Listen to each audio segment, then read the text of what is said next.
Hi viewers, இது Banu organic garden Tamil channel. நான் உங்கள் பானு. வாங்க இன்றைக்கி ஒரு இன்ட்ரெஸ்டிங்கான வீடியோ பார்க்கலாம்.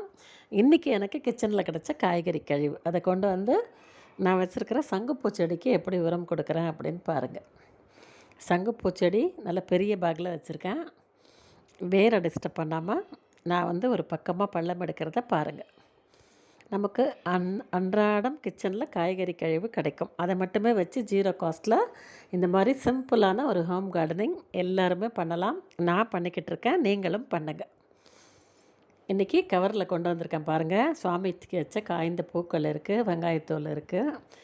நீங்கள் பூஜைக்கு பயன்படுத்துனீங்கன்னா அந்த பூக்கள் வாடி போச்சுன்னா தூக்கி போடாதீங்க. இந்த மாதிரி கம்போஸ்டிங் பையில் போட்டுக்கோங்க. வெங்காயத்தூள், பூண்டுத்தூள், நீங்கள் சமைக்கிற காய்கறி கழிவோட தூள் எல்லாமே நீங்கள் போடலாம். காய்கறியோட எல்லா தூளும் போடலாம்.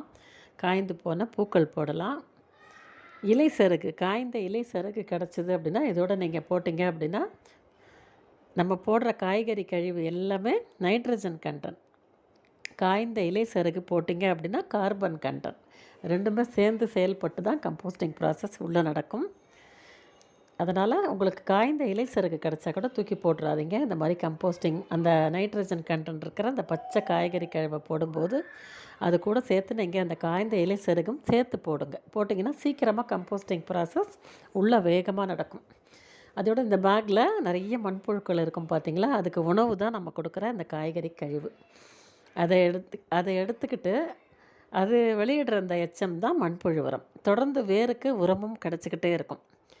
இது அப்படி போடுறதுனால ஹீட் ஃபார்ம் ஆகாதா, செடியோட வேர் வந்து ஒரு மாதிரி செடி வந்து பட்டு போயிடாதா, இந்த மாதிரி கேள்விலாம் உங்களுக்கு இருக்கும். நம்ம வேரை டிஸ்டர்ப் பண்ணாமல் ஒரு ஓரமாக தான் போடுறோம். தொடர்ந்து ஓப்பனில் தான் இருக்குது. இப்போதைக்கு மழைக்கு வாய்ப்பில்லை, பனி ஆரம்பிச்சிருச்சு. அதனால் டெய்லி தண்ணி விடும்போது கொஞ்சம் கொஞ்சமாக தண்ணி தெளிச்சுக்கிட்டே வாங்க. நம்ம வந்து ஒன்று விட்டு ஒரு நாள் தண்ணி தெளித்தா கூட போகிறோம். ஒரு அரை ஜக்கு தண்ணி தெளித்து விடுங்க, தண்ணி ஊற்றாதீங்க. ஏன்னா காய்கறி கழிவு நல்லா அழுகி அதுலேருந்து கொஞ்சம் தண்ணி உங்களுக்கு கிடைக்கும்.